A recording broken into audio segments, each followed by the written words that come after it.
जिम्मेदारी है, वेलफेयर है, यही तो काम है स्टेट का। स्टेट इसलिए थोड़ा ना लाभ कमाए, स्टेट इसलिए नहीं है कि आपकी रेलवे को केवल इस प्रकार का बना दे कि उसमें केवल हाईली क्लास के लोग घूम सके, यात्रा कर सके। रेलवे तो एक आम आदमी का साधन था, सबके चलने के लिए जरिया था। तो और विकसित भारत का निर्माण सबके साथ लेकर के ये देखा जा सकता है। बिना साथ लिए, बिना सबका विकास किए आप किसी भी विकसित भारत पर नहीं पहुंच सकते हैं। इसका एक सीधा उदाहरण मैं आपको बताऊं, जब आप अपने देश की तुलना चीन से करते हैं। जब ह्यूमन डेवलपमेंट इंडेक्स आया, HDI आया 1990 के आसपास, एक इंडेक्स होता है जिसके आधार पर देश के लोगों की स्थिति का आकलन किया जाता है, पैरामीटर्स होते हैं, मानक होते हैं। तो 1990 में आप और चीन एकदम बराबर थे, मतलब पैरेलल थे, यहाँ थे।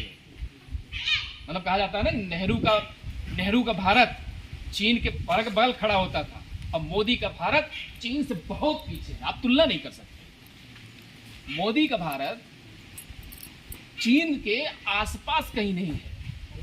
तो दिक्कत यही है कि 90 के बाद इन्होंने अपने यहाँ सरकारी सिस्टम से लोगों को पढ़ाया, लोगों का इलाज करवाया, और कंपैरेटिवली माने तुलनात्मक रूप से एक ऐसा सरकारी सिस्टम दिया जिसमें इतना करप्शन नहीं था जितना हमारे यहाँ।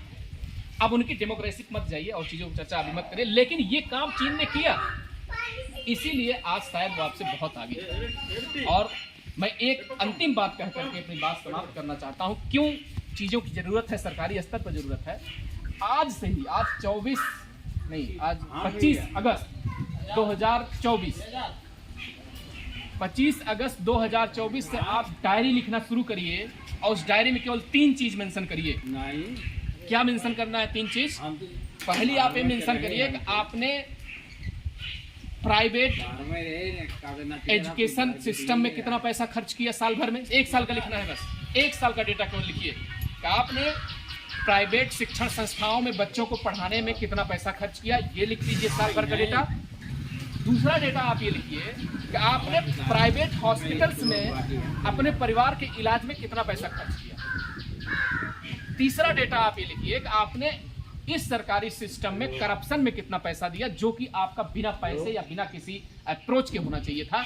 उसके लिए आपने कितनी मेहनत की, या आपको कहीं न कहीं पैसा देना पड़ा। आप इन 3 चीज़ों का डेटा इकट्ठा कर लीजिए साल भर का। मैं बता रहा हूँ, सबकी तो नहीं, 60% परिवार की समस्याएं सामने आ जाएगी। आखिर हमारे जीवन में संकट क्यों है? ये सब जो चीज़ें हैं, ये जो देश की परिस्थितियां हैं, इसीलिए इनकी रिपोर्ट का, इनके कार्य का बहुत महत्व है।